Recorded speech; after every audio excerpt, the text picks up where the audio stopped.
Levítico, Números, Deuteronômio. E hoje nós vamos reiniciar, no livro de Josué. Então já corre aí para a sua Bíblia, no livro de Josué, capítulo 1.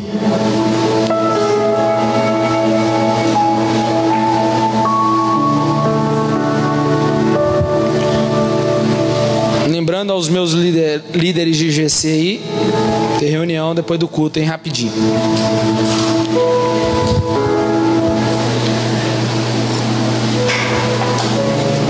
Josué capítulo 1. Quem viu todas as pregações do Pentateuco? Glória a Deus. Então, se você não viu, perdeu, vai lá no canal nosso no YouTube, para quem não sabe, e acesse lá, Lagoinha Ribeiro de Abreu, tem todas as nossas pregações lá. Quem encontrou? Depois da morte de Moisés, servo do Senhor, disse o Senhor a Josué, filho de Num, servo de Moisés: Moisés, meu servo, é morto. Levanta-te agora, passa este Jordão, todo este povo, a terra que eu dou aos filhos de Israel. Todo lugar que pisar a planta do vosso pé, vos tenho dado, como prometi a Moisés, desde o deserto do Líbano até o grande rio, o rio Eufrates. Toda a terra dos heteus até o grande mar, para o oponente será o vosso termo. Ninguém poderá resistir todos os dias da tua vida. Como fui com Moisés, assim também serei contigo. Não te deixarei e nem te desampararei. Esforça-te e tem bom ânimo, porque tu farás este povo herdar a terra que jurei a seus pais lhes daria. Então somente esforça-te e ser muito corajoso. Cuide em fazer conforme toda a lei que meu servo Moisés te ordenou. Dela te não desvies nem para a direita nem para a esquerda, para que sejas bem sucedido por onde quer que andares. Não se aparte da tua boca o livro desta lei. Medita nele dia e noite, para que tenhas cuidado de fazer conforme tudo o que nele está escrito. Então farás prosperar o teu caminho e serás bem sucedido. Não te mandei eu? Esforça-te e tem bom ânimo. Não pasmes nem te espantes, porque o Senhor teu Deus é contigo por onde quer que andares. Então Josué ordenou os oficiais do povo: passai pelo meio do arraial, e dizei ao povo: provede-vos de comida. Dentro de 3 dias passarei este Jordão, para ocupardes a terra que vos dá o Senhor vosso Deus, para possuirdes. Somente até aí. Irmãos, então Josué é o livro que identifica como o Senhor é a salvação. Eu imagino, nós podemos entender o Pentateuco que nós já aprendemos, traça a história redentora da criação até a morte de Moisés, com destaque das alianças e os alicerces legislativos que Deus tinha dado a Moisés, que eram os 10 mandamentos, que depois virou as 613 leis que nós vimos em Levítico. Já os livros históricos, que é o que nós estamos iniciando aí, retratam o movimento da nação durante toda a sua história, da trajetória até a terra prometida. Para nós lembrarmos, quando terminamos Deuteronômio, o povo estava à porta da terra de Canaã. Moisés parou e avistou, diz a Bíblia, ele avistou a terra de longe e passou novamente todas as informações da lei, da palavra de Deus, do que o Senhor fizera a eles e até onde eles chegaram. Repassou tudo para eles. E agora eles estão diante da entrada, e agora Josué. E aí eu imagino Josué dizendo para si mesmo e ouvindo do povo: e agora? O que vai ser de mim sem Moisés? Moisés era o que ele falava com Deus e Deus falava com ele. Eu não sei para onde ir, eu sei que a gente tem que alcançar a terra, mas como começar? Talvez o povo vinha até Josué e falou assim: Josué, e agora? Agora é contigo, né? E aí, quais serão as coordenadas? E aí eu me encontro com esse texto aqui. Deus aparece de uma vez. Qual que está o título aí da epígrafe do seu em negrito? Deus anima Josué. Então dá a entender que Josué estava o quê? Talvez cabisbaixo, preocupado, o que iria suceder. Então Deus aparece para Josué e fala assim: Moisés, meu servo, é morto. Mas Josué, levanta-te agora e passe este Jordão, porque todo este povo, a terra que eu dei aos meus filhos Israel, e todo lugar que você pisar a planta do vosso pé, eu lhe tenho dado, prometi a Moisés. Como fui com Moisés, acho que isso aí foi o despertar em Josué. Como eu fui com Moisés, assim também eu serei com você. Se Deus quisesse dizer mais para Josué, Deus poderia dizer: Josué, é sem pôr e sem tirar, viu? Do mesmo jeito que eu fui com Moisés, eu vou ser com você. Moisés, eu não falava com Moisés, eu vou falar com você também. Eu vou ser com você. E a prova disso é o que nós vamos ver mais à frente. E Deus continua dizendo: então você esforça, tem bom ânimo, porque tu farás a este povo herdar a terra que eu jurei. Então somente exporta. Mas aí Deus fala assim para Josué: ó, deixa eu te falar para você uma coisa. Faça como Moisés, cuide em fazer conforme tudo que está na lei, como meu servo Moisés fez. Dela não te desvies. Tipo, não vai fazer o que você pensa, e nem vai fazer o que você acha que é certo. Deus está dizendo: dela não te desvies nem para a direita, nem para a esquerda, para que sejas bem sucedido por onde quer que andares. Não se aparte da tua boca o livro desta lei. O que você vai fazer, Josué? Você vai meditar nela de dia e de noite, para que tenhas cuidado. Olha isso aqui, como que Deus é de forma minuciosa, para que você tenha cuidado no que você vai proceder, o que você vai fazer. Não é para você inventar nada não, Josué. Não é para você inventar coisa nova. Não é para você pensar: não, vou desse jeito que Moisés fez, vou fazer de outro. Não. É para você fazer conforme tudo que está escrito neste livro. Você pode dizer um amém por isso, irmão? Então esforça-te, porque o Senhor Deus será contigo por onde quer que andares. Josué vai lá e passa para o povo para começar a fazer. E eu fiz questão de grifar todos os textos que dizia assim, ó. Depois você vai ler Josué na sua casa, 24 capítulos. E Josué fez conforme tudo o que Deus ordenou. Para abrir um parênteses aqui, de manhã foi assim, mas eu vou falar que na nossa vida, no final da sua vida, quando você vai lembrar de Josué mais à frente, que as pessoas vêm olhar e vão dizer assim: e eles fizeram tudo o que estava conforme escrito na palavra de Deus. Porque aí tem promessa, que aí Deus disse: porque o teu caminho será, então farás prosperar o teu caminho e serás bem sucedido. É um segredo. Então, irmãos, nós encontramos aqui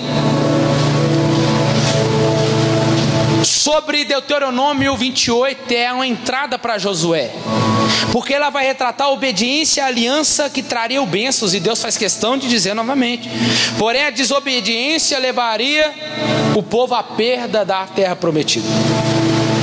Os históricos então registram a história de Israel desde a ocupação da terra prometida, sob a liderança de Josué, pelos exílios até a restauração parcial, que é um dos últimos livros históricos, que é de Neemias. O nome bíblico Canaã, que é a terra que eles vão alcançar, vem do filho de Noé, chamado Cã, que viu a nudez do seu pai, logo ele foi expulso. Logo a partir deles nasceram as nações inimigas de Israel: os cananeus, os heteus, os jebuseus, os heveus. Todos esses vocês vão ver lá na Bíblia. O livro de Josué, ele é diferente do Pentateuco, porque ele é o único que leva o livro do seu nome.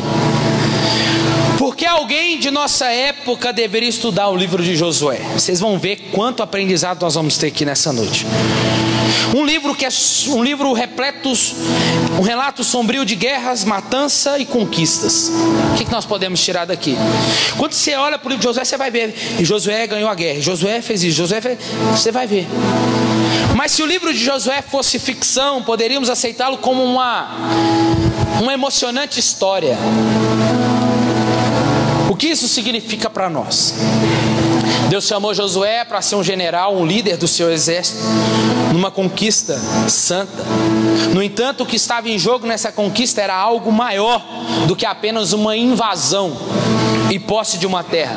Eram questões, eram princípios que estavam em jogo, até mesmo a respeito da nossa vida e a nossa fé nos dias de hoje. Por isso que nós estamos aqui nessa noite. Josué trata do recomeço do povo de Deus. E muitos de nós precisamos de um recomeço. Depois de 40 anos vagando pelo deserto, Israel vai se apropriar e desfrutar dessa herança que Deus prometeu. Josué nasceu em meio à escravidão do Egito. Foi crescendo, a partir depois de ser treinado, começou a ser treinado por Moisés, por escolha de Deus, foi levado à posição a qual nós estamos lendo aqui hoje, de liderança de Israel. Josué, sabe com quantos anos ele estava quando ele tomou posse da liderança? Ele estava chegando aos seus 90 anos, quando ele assume a posição de liderança de Israel. Depois nós vamos ver que mais à frente Josué morreu com seus 110 anos. Depois de cumprir, vocês vão ver, depois dele cumprir tudo o que o Deus ordenou para ele. O nome Josué, lá em Números capítulo 3, versículo 8, diz que o nome dele era Oséias, que significa salvação. Mas no meio do percurso da peregrinação, Moisés vai mudar o nome dele lá em Números 13, 6 para Josué, que significa agora: o Senhor é a salvação. Alguma coisa mudou e por um propósito. E isso equivale para nós essa noite uma antecipação profética e uma lembrança para Josué, para os espias e para o povo, que a vitória sobre os inimigos que eles iriam ter. E a posse da terra não seria na força de Josué, mas seria no poder do Senhor, que é a salvação deles. Não seria na habilidade de Josué, a qual ele conquistou nas guerras que ele teve na presença de Moisés, mas seria no poder de Jesus, no caso do nome de Deus. E para nós nessa noite, o que isso tipifica? Que a nossa conquista, que é a vida eterna, a nossa Canaã, não será na força do nosso braço, não será conquistada nas nossas habilidades ou nas nossas intelectualidades ou quantos estudos nós tivemos, não. A nossa vida eterna, a nossa salvação, a nossa terra, ela já foi conquistada. Você pode dizer um amém para isso? Ela foi conquistada lá na cruz, por intermédio de Jesus Cristo. Então não será no nosso intelecto, não será na força, nem no nosso poder, no nosso nome ou na nossa capacidade ou influência, mas será completada na força e no poder do Senhor Jesus Cristo. Para nós lembrarmos, eu sempre vou fazer essa tipificação, apontando sempre para Cristo nos livros do Antigo Testamento. O tema e propósito deste livro é possuir, conquistar, dividir a terra. É o tema e propósito do livro. E no livro nós vemos a fidelidade de Deus à sua promessa em cumprir com aquilo que ele comprometeu. E aí os eventos de Josué foi para mostrar a intervenção especial de Deus em favor do seu povo, diante das vantagens que eles tinham com Deus. Irmãos, e nós vemos no livro de Josué o cumprimento da promessa de Deus, que é uma obra exclusiva do próprio Deus, e homem nenhum jamais poderia realizar tal feito. Então mostra a fidelidade de Deus e a fidelidade de Josué para com Deus. Nós vamos ver que o Deus de Israel, é muito interessante isso aqui, que o Deus de Israel vai dar a Josué, ou melhor, aos filhos dele, que é Israel, uma herança, e essa herança foi prometida a Abraão, que passou nos outros a Isaac, a Jacó, e chegou a José, e de José passou a Moisés, e Moisés chega a Josué. E essa promessa era a terra prometida, uma terra que manava leite e mel. Era uma herança, era uma propriedade que eles poderiam chamar deles, meu. E isso está ligado às promessas de Deus. E ao se referir à terra prometida, era o que Deus tinha para eles, porque o pai, ele sempre vai deixar algo para o seu filho, e nós chamamos isso de herança. E nós vamos entender que Deus tinha separado essa terra para eles, separou fronteiras e prometeu entregá-la aos israelitas. No entanto, o conceito de herança de Israel é mais significativo, principalmente para a igreja nos dias de hoje, porque para Israel era uma associação à terra, e Davi e Jeremias já fazendo algo que tipificava para a igreja de hoje. Por quê? Davi vai dizer nos Salmos de número 16, versículo 5 assim, ó: o Senhor é a porção e a minha herança. O que é isso?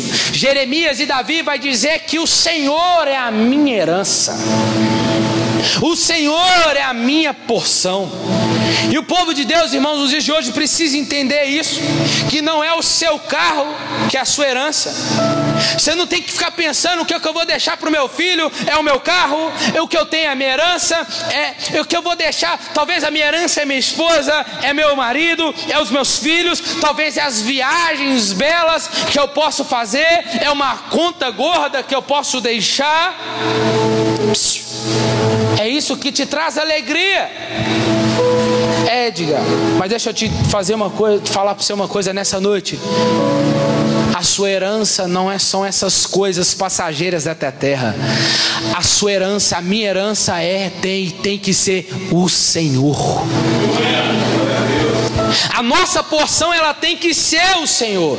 Nós precisamos encontrar satisfação, alegria, realização. Não é no carro do ano, não é num bom emprego, não é numa família linda.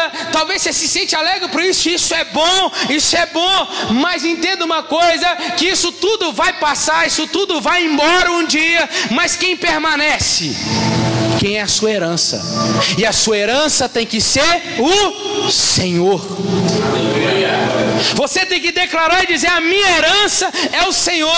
Nada que neste mundo existe ou pode me oferecer se compara àquele que é a minha herança, o Senhor. Você tem que ouvir nessa noite que o povo, ele corria até Canaã, porque Canaã era a sua herança. E nós que somos a igreja de Cristo, já temos a nossa herança conquistada, irmãos. A nossa herança é Jesus Cristo. Porque Ele mesmo disse, lá em João 15: aonde eu estiver, lá também vós estareis. Efésios capítulo 2 também vai dizer algo lindo para nós. Porque aquele que morreu e ressuscitou está sentado nos lugares celestiais, aonde nós também estamos assentados com Ele. Esta é a vontade de Deus, ou como o salmista diz no Salmo 73, deve ser a nossa declaração quando nós olhamos para as coisas momentâneas dessa terra e dizer: o que tenho eu no céu além de ti? O que eu tenho eu na terra além de ti? Que eu possa querer além de ti? Ainda que a minha carne e o meu coração desfaleçam, Deus é a fortaleza do meu coração, Ele é a minha herança. Isso deve ser a nossa declaração, meu irmão. Ele deve ser a nossa herança, irmão. As tempestades, as situações difíceis desta vida, o vento que sopra vai levar tudo embora. Mas quem que permanece? Vai permanecer aquele que você fez o seu suporte, o seu sustento. Quem é? Aquele que é a sua herança. E ele deve ser o Senhor. Por que a gente às vezes não satisfaz com nada? Compra um trem, não satisfaz. Faz isso, não satisfaz. Tudo é momentâneo, porque assim será a nossa vida. Até que eu e você entendamos que a nossa plena satisfação tem que estar somente em Deus. Do capítulo 1 ao 5, nós vamos ver o povo de Israel se preparando para a terra prometida. Capítulo 1, Josué vai soltar os espias para poder visitar a terra. Josué vai mobilizar todo o povo. Depois que Deus lembrar a ele algumas coisas, vai colocar o povo para frente. Deus vai colocar Josué para que Josué coloque o povo para frente. Deus coloca Josué dizendo: você é forte e corajoso. Josué fala para o povo: Deus disse. Josué, e aí, o que nós vamos fazer? Josué, imagina Josué chegando na frente do povo e fala assim: ó, Deus acabou de me dizer que do mesmo jeito que ele foi com Moisés, ele também vai ser com a gente. Acabou. Pode pôr venda nos olhos que o povo não vai nem olhar para trás mais. Porque o que nós vemos, irmão, o mais lindo que nós vemos no livro de Josué é que nós não vemos mais o povo murmurando. Nós não vemos mais o povo murmurando como a gente via em Números. Nós vemos o povo olhando para aquilo que era o seu alvo, Canaã. Ele está dizendo: nada agora vai nos fazer parar mais, nada agora vai nos impedir mais de conquistar a terra. Agora nós vamos, porque se Deus falou que vai ser com Moisés, ele vai ser com a gente também. Ele vai cumprir. E aí nós precisamos entender que os cananeus habitavam a terra já, os inimigos de Israel. E aí você pergunta para mim, Edgar, como é que Deus vai dar uma terra que já tinha gente habitando? A terra não era deles. A terra era de quem?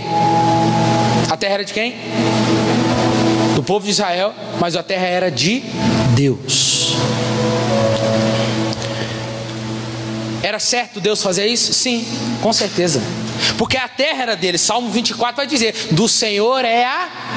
e tudo que nela há. Salmo 89, 11: Teus são os céus e a tua é a terra. Salmos 47, 7: Deus é o rei de toda a terra. Isaías 40, 22: Ele é o que está sentado sobre a cúpula da terra, cujos moradores são como gafanhoto. É Ele que estende os céus como cortina e os desenrola como tenda para habitar. A terra é dele, então Ele dá a quem Ele quer. Por que Deus escolhe Israel? Você já parou para perguntar? Diante de tanta nação Primeiro, porque Ele quis. Diante da soberania de Deus, você pergunta assim: Deus, por que o Senhor quis escolher? Porque eu quis. Mas aí tem um outro segundo propósito. Porque a nação de Israel era o único povo ainda que não tinha nenhum Deus. Sabia?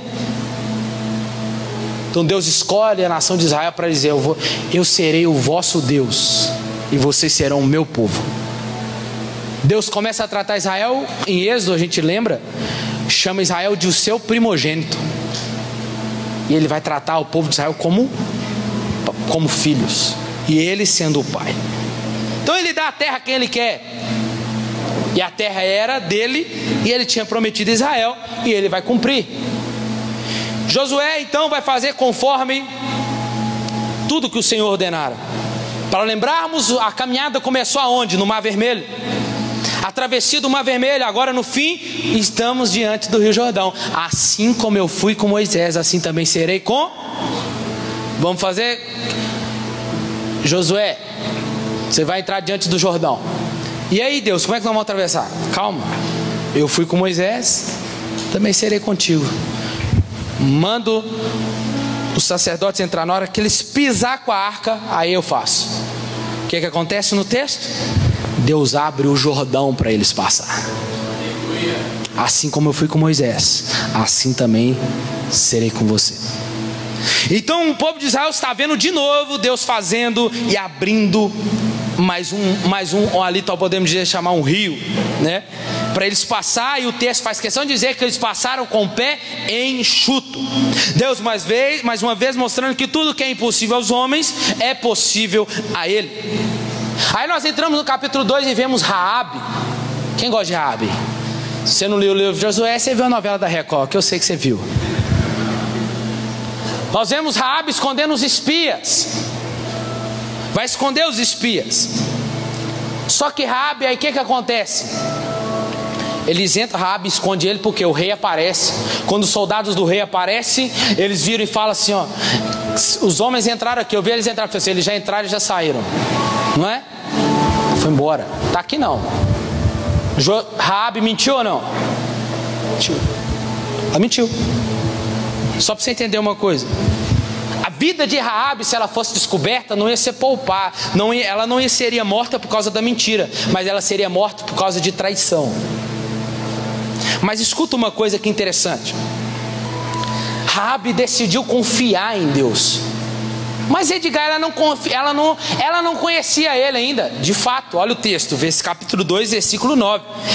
Olha quando ela vira e fala para os israelitas: bem sei que o Senhor vos deu essa terra. Olha aí, eu sei que Deus, o seu Deus, deu essa terra, e que o vosso pavor caiu sobre nós, e que todos os moradores de Jericó se derretem diante de vós.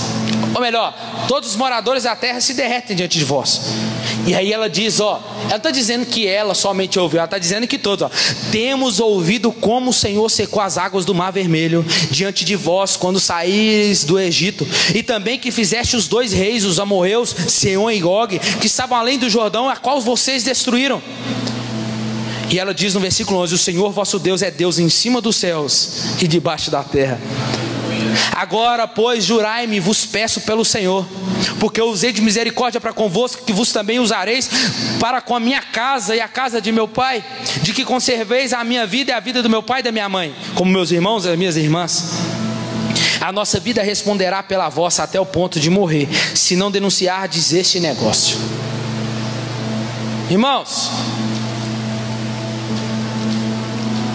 Raabe declarou a sua confiança em Deus sem ainda conhecer de fato quem era o Deus de Israel. Não é à toa que ela é chamada de heroína da fé lá em Hebreus capítulo 11. Deus concedeu a ela a oportunidade graciosa de se aliançar a Deus ao proteger os espias. Irmãos, por que ela mentiu? Ela mentiu porque ela estava dentro de suas circunstâncias. Raabe mentiu de forma ousada e elaborada, e talvez a sua reação inicial tenha sido simplesmente por causa do seu hábito da sua profissão. Ela ainda não era convertida, ela ainda não conhecia o Deus de Israel, que dizia que condena a mentira. Ela mentiu porque era um ato da sua profissão mentir, porque ela não conhecia o Deus de Israel. Do ponto de vista do rei de Jericó, Raabe teria sido condenada por traição. E a mudança radical veio sobre a vida de Raabe quando aqueles espiões bateram à porta e ela pôde dizer. Ela arriscou sua vida para confiar em Deus. O livro de Ruth revela Raabe sendo tataravó do rei Davi. Entrando assim, lá em Mateus capítulo 1, versículo 5, para a genealogia de Jesus. E isso aponta uma coisa, um ato dela que ela fez. No capítulo 2, versículo 18 ao 21, nós vamos ver um ato dela, que ela promete para os espias colocar um fio de escarlate na janela, posicionando a casa dela. A casa que seria salva seria a dela. Escuta isso aqui. Esse fio de escarlate aponta para Jesus. Fez Raabe se salvar na entrada de Israel quando foi para conquistar Jericó. Esse fio de escarlate aponta para Jesus. Ele ilustra a obra da redenção de Cristo na cruz. Esse pano vermelho livrou ela e a sua família da morte, assim como Cristo foi pendurado na cruz e teve o seu sangue derramado na cruz para nos salvar. Aleluia. No capítulo 5, versículo 12 e 13, nós vamos ver uma aparição de uma forma cristofânica ou teofânica, né? A aparição de Cristo no Antigo Testamento. É o Cristo pré-encarnado, como nós vemos em Daniel, sendo ele o 4º homem da fornalha. Ou em Josué ele aparece como príncipe dos exércitos do Senhor, Cristo. E ali ele segue todas as ordenanças que esse príncipe passa para ele. Assim nós devemos seguir os planos de Cristo e as ordens que ele nos passa. Vou correr um pouquinho aqui. Do capítulo 6 ao capítulo 12 nós vamos ver a conquista da terra. O povo vai começar agora a conquistar.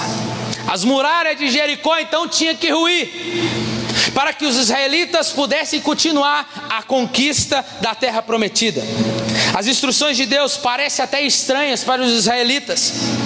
A procissão do sacerdote, a arca, os homens, as trombetas. E a ordem era, vocês vão dar 7 voltas. nas muralhas de Jericó, e na última volta vocês vão dar mais 7 voltas, e depois vocês vão gritar.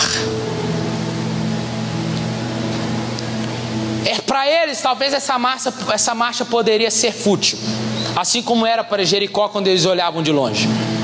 Mas entenda, Deus porém sabia o que estava fazendo, e Deus requeria deles somente uma coisa: que eles fizessem o que Ele ordenou.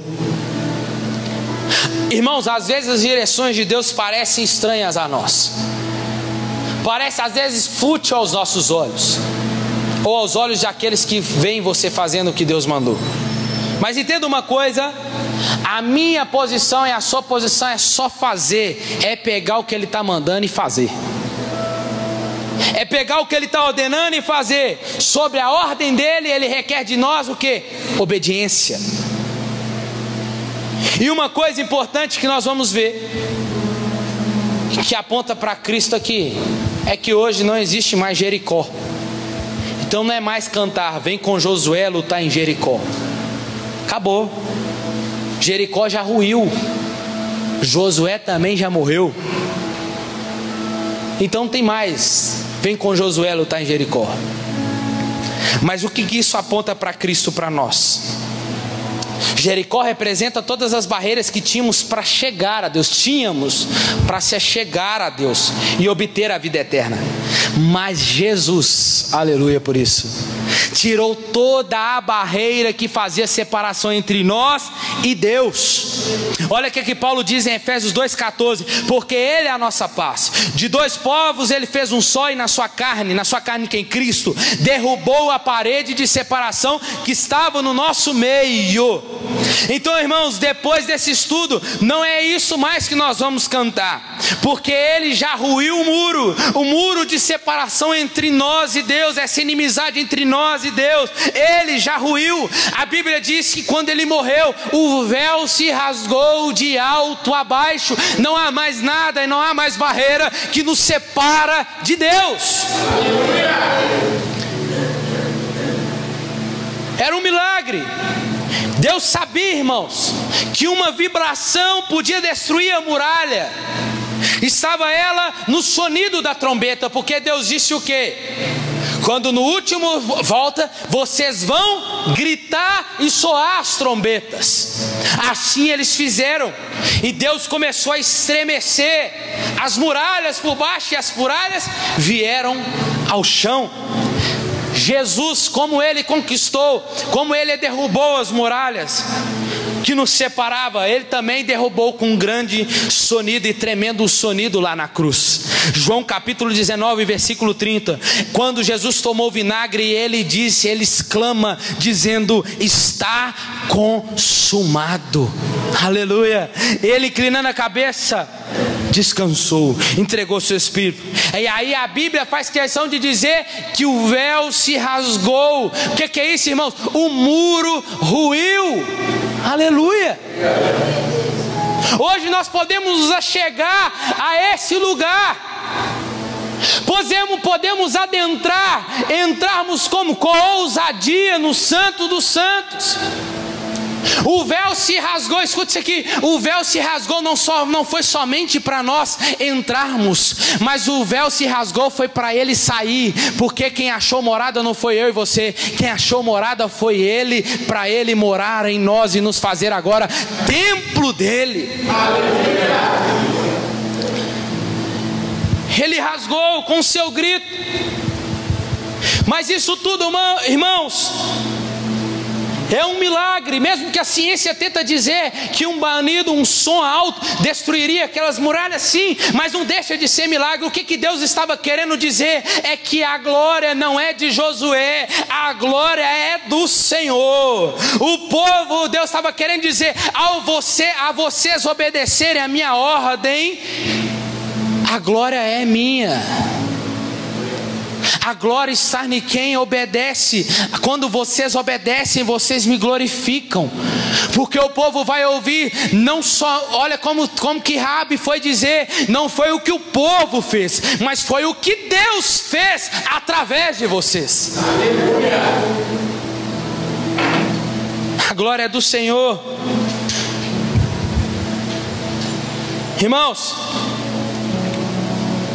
depois que Jericó grita, Jesus vai gritar em Mateus capítulo 27, ele vai dizer que é isso, olha se não dá um paralelo, eis que o véu do santuário se rasgou em duas partes, de alto a baixo, a terra tremeu e as rochas se partiram. Diga para o seu irmão, se não há mais separação. Paulo vai dizer que nenhum agora, não há mais. Para quem está em Cristo, não há nada que pode nos separar do amor que está em Cristo Jesus, nosso Senhor. Não há mais muro. Então para de ficar querendo levantar Jericó, viu? Aí nós vamos ver a descida para a cidade de Ai. Nós vamos ver que eles deixam de confiar em Deus naquele momento, mas eles erram porque eles desobedeceram. Acã, Deus fala que não era para levar nenhum despojo, só para pegar ouro, prata e pronto, mas leva lá a capa babilônica, esconde dentro da tenda. Deus vira para Josué vai questionar Deus porque eles perdem a guerra, a batalha na cidade de Ai, uma cidade pequena, diferente de Jericó, e Deus falou assim: o meu povo pecou. O meu povo pecou. Aí Josué vai fazer toda aquela que eles têm que fazer, vai identificar, vai investigar, até que cai em Acã. E a condenação era apedrejada e depois colocar fogo. E assim aconteceu com Acã e toda a sua família. E aí, para a gente ir partindo, nós vamos ver em Josué 11, aparece pela primeira vez a palavra Jerusalém, que aponta para onde Cristo irá reinar quando voltar. Do capítulo 13 ao 22, nós vamos ver Deus distribuindo a terra. A partilha da terra era uma declaração pela fé, direcionadas por Deus. Os fortes não tomaram a melhor parte, e nem os ricos, e nem os pobres e fracos tomaram a melhor parte. Todos eles buscaram a vontade de Deus sobre o assunto. Deus, irmãos, cuidou até na distribuição dos bens. Depois você lê lá. Deus cuidou. E o mais lindo que eu vejo é a tribo de Levi. Foi a única que não recebeu nada. Porque ele faz questão de dizer assim, ó: Levi não vai receber nada, tá? Por quê? Porque Levi fez do Senhor a sua herança. Isso é lindo, irmãos. E aí nós corremos pro... É como se Deus estivesse dizendo assim, ó: ninguém vai sair ileso, viu? Todos vão receber. Capítulo 14, Caleb. Quem não gosta de Caleb? Caleb tinha 85 anos. Quando ele sai da terra prometida, ele estava com 40, né? 45, quase 45. Uma vez que Caleb era da tribo de Judá e tinha sido um dos espias mais fiéis quando foi visitar a terra. E aí nós vemos que Caleb vai chegar até Josué e vai relembrar da promessa que Moisés fez a ele em Números capítulo 14, que daria a ele uma terra. E essa promessa deu alegria e coragem a Josué e Caleb, que eles dariam uma terra para eles. Caleb se animou, mesmo durante vagando 40 anos pelo deserto, ele ainda se animou. E uma lição para nós aqui nessa noite, para nós nos animarmos em nossa jornada de peregrinação nessa terra. Você sabe que você não é daqui, né? Já temos em nós a nossa herança é em Cristo. Efésios 1:3 diz que bendito seja Deus Pai do nosso Senhor Jesus Cristo, que nos abençoou com toda a sorte de bênçãos espirituais. Caleb e Josué viu que possuía uma herança gloriosa, e essa herança gloriosa estava à sua espera. Assim devemos, irmãos, ser a igreja de Cristo.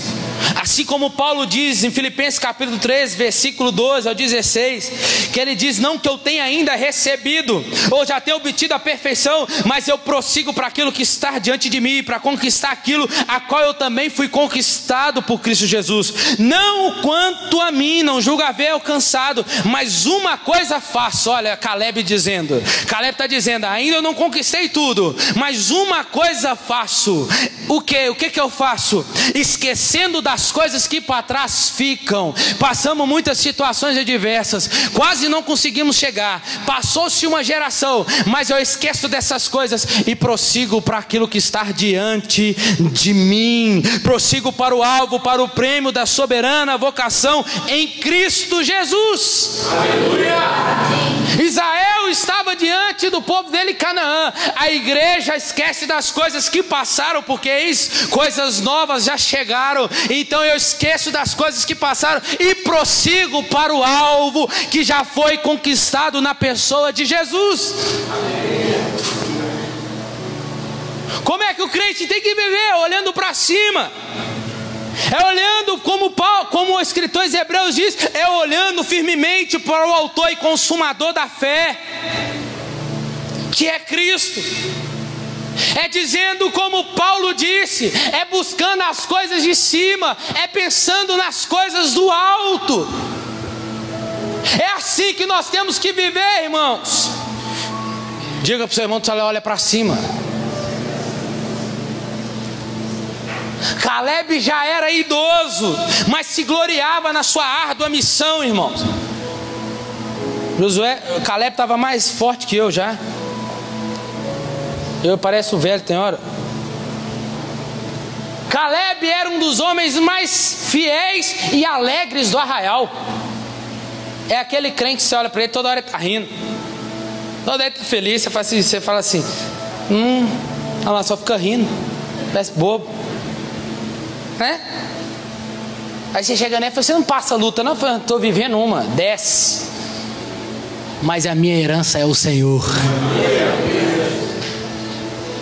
É apesar, ele está sempre dizendo, é apesar, tem algo maior para mim, tem algo maior para mim. Vai ter Mar Vermelho, mas eu sei que ele vai abrir. Vai ter Jordão, eu sei que ele vai abrir. Vai ter inimigos, ele já conquistou a vitória para mim. O que eu tenho que fazer? Eu esqueço disso tudo e continuo caminhando para o meu prêmio que já está pronto para mim. Aleluia! Se é para o Senhor, pode ser mais forte.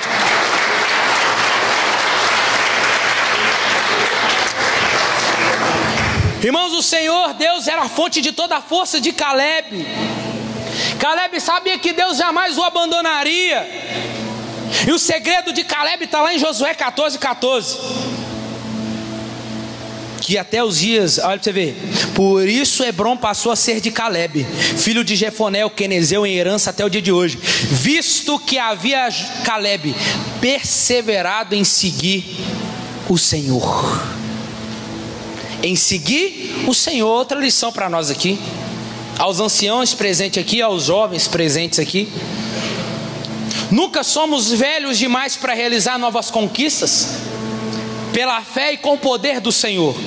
Assim como Caleb, podemos tomar montanhas, subjugar gigantes, se seguirmos o Senhor de todo o coração. Não importa quão avançada seja a nossa idade, não devemos jamais aposentar da confiança ao Senhor e do serviço a Ele. É como Paulo diz em Gálatas: eu gastarei e me deixarei gastar por amor ao Evangelho.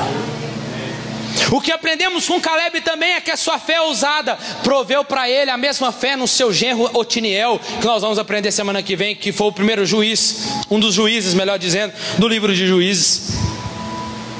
O exemplo de Caleb deixa para sua filha legado. Outra lição: a geração mais antiga deve prover para a geração mais nova, não apenas o sustento material, mas acima de tudo espiritual. Os cristãos mais idosos devem ser exemplos de fé e encorajar a geração mais jovem a confiar no Senhor. É igual a gente olha para os jovens que ainda nem casou, nem está namorando. Esse vai estar lá, quase morrendo. Nós tem que pagar isso, tem que fazer, nem casou ainda. Não tem um passarinho para dar água, fica nisso aí. Capítulo 23 e 24 para nós fechar. A despedida de Josué. Josué, irmãos, viveu intensamente a sua vida. A escravidão do Egito terminou, e terminou num culto aonde? De adoração na terra prometida. Josué poderia dizer igual o apóstolo Paulo no final da sua vida: combati o bom combate, Acabei a carreira e guardei a fé. Quando eu morrer, você manda uma coroa para mim dessa lá, viu? Ninguém gosta que eu falo isso, né, irmão? Mas Josué, irmãos, estava prestes a seguir o caminho de todos da terra. Ele diz assim: ora, vou hoje pelo caminho de toda a terra, vós bem sabeis de todo o vosso coração e de toda a vossa alma, que olha isso aqui, irmãos. Ora, vou hoje pelo caminho de toda a terra, vós bem sabeis de todo o vosso coração. Falando para o povo. Josué está discursando, lembra? Moisés fez a mesma coisa, ele também vai discursar no final da sua vida. Vós bem sabeis de todo o vosso coração e de toda a vossa alma, que nenhuma só palavra caiu de todas as boas coisas que a vosso respeito falou o Senhor, o vosso Deus. Todas vos sobrevieram e nenhuma delas falhou. Tem a palavra de Deus para o nosso coração, irmãos. Deus tem promessa para a igreja. E todas essas promessas para a igreja é a mesma coisa. No final vai dizer assim: que todas elas sobrevieram e nenhuma dessas promessas falhou. Capítulo 24, capítulo 23 então mostra para nós que o caminho que eu e você teremos que percorrer, se o Senhor não voltar antes. Josué não queria partir sem antes a desafiar o povo a amar o Senhor e guardar os seus mandamentos. Já vou montar meu discurso. O capítulo 24 é o discurso de despedida e recapitulando a história como Moisés fez.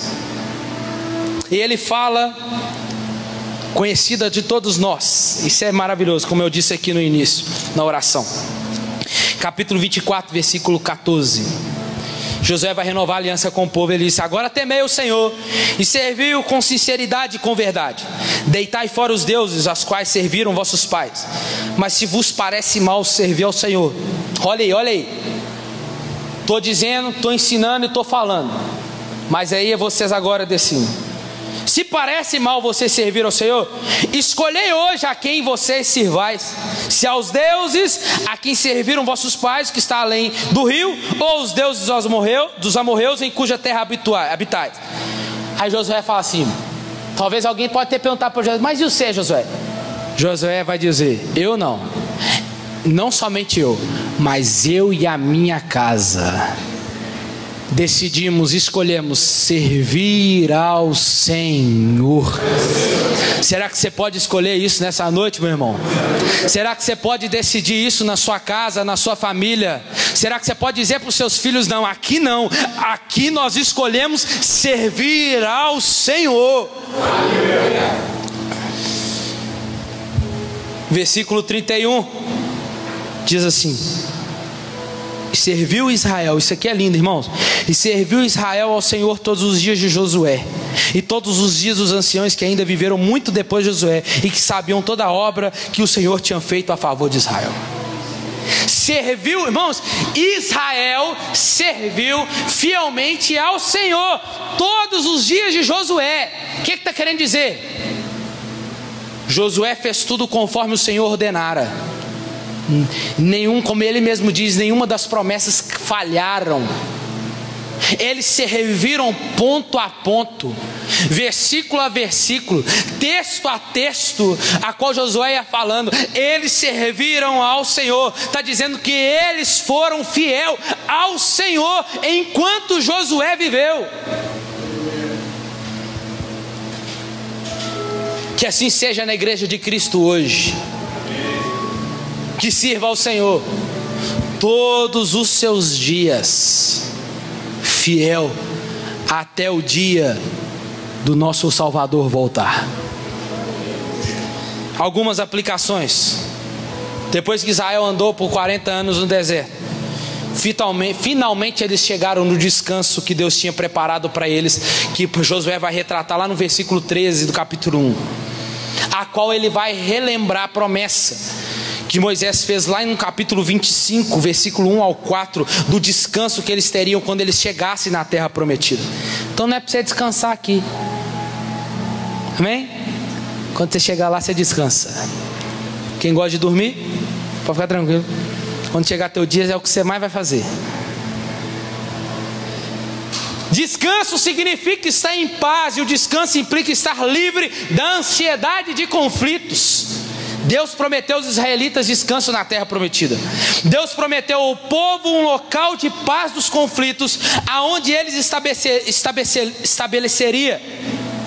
Só que esse descanso dependeria da obediência total a Deus e ao seu mandamento.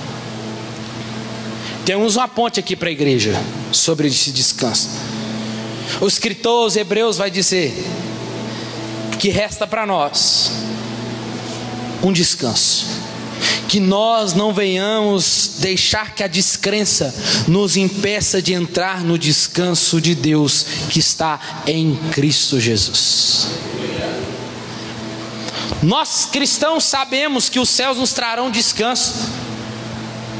A qual lado vai dizer em Apocalipse 21 que não haverá mais dor, nem morte, nem doença, nem pecado ou outras lutas terrenas, porque lá Ele vai enxugar dos nossos olhos todas as nossas lágrimas. Nós cristãos sabemos que o céu trará isso. Você crê nisso? A meditação mais obediência aos mandamentos são chaves das bênçãos de Deus. Assim como Josué é um tipo de Cristo, que aponta para Cristo, como vimos no início. Josué é o Senhor, é a salvação. Quem é a nossa salvação? Jesus. Josué conduziu o povo até a terra prometida. Jesus Cristo é o nosso Josué, que quer e está nos conduzindo a tomar posse da vida eterna, que também nos foi prometida, e compartilhar conosco os tesouros da herança maravilhosa. Josué chamou o povo e também nos chama a viver uma vida de obediência à fé ao Senhor. Quando Israel obedeceu pela fé, Deus cumpriu as promessas, operou o favor deles. Mas quando desobedeceu com incredulidade, Deus os abandonou a seus próprios caminhos. O mesmo princípio não se quebra. Princípio é imutável. Princípio é para se cumprir. Princípio vale para nós, igreja, hoje. Ao olharmos para a nossa vida e para a vida da igreja, faz parte nós olharmos e entendermos se nós estamos sendo cristãos vagando pelo deserto, sem rumo, ou estamos andando, caminhando para conquistar a terra prometida. No deserto, os israelitas foram um povo conquistador, sempre olhando para a terra prometida, na expectativa de conquistar os inimigos e de se apropriar do seu descanso. A marcha do deserto foi uma experiência de demora, de derrota e morte, irmãos.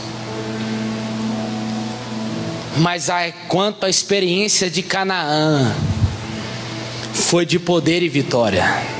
Deixa eu falar para você uma coisa aqui para a gente fechar. A nossa experiência aqui, vamos passar pela morte, vamos ver entes queridos morrendo, vamos ter doenças, vamos passar necessidade. Mas escuta uma coisa aqui, faz parte da experiência da demora no deserto. Peregrinos, nós não somos daqui. Mas escuta uma coisa, a experiência de Canaã será muito melhor, de poder e vitória. É por isso que Paulo diz lá em Romanos que as aflições deste tempo presente não pode se comparar à glória que está preparada e que há de ser revelada no dia do Senhor. Onde você se encontra a olhar para o mapa espiritual da sua vida cristã? Uma coisa é certa, irmãos, é um aspecto da natureza de Deus, e dentro da teologia é chamado de providência ou procedência, providência cumprida, profecia cumprida, melhor dizendo. Que a palavra final nessa noite é: assim como Ele cumpriu a promessa para com Israel, Ele fará também por nós, através de Jesus Cristo, a igreja dele. Fica de pé no seu lugar. O louvor pode subir.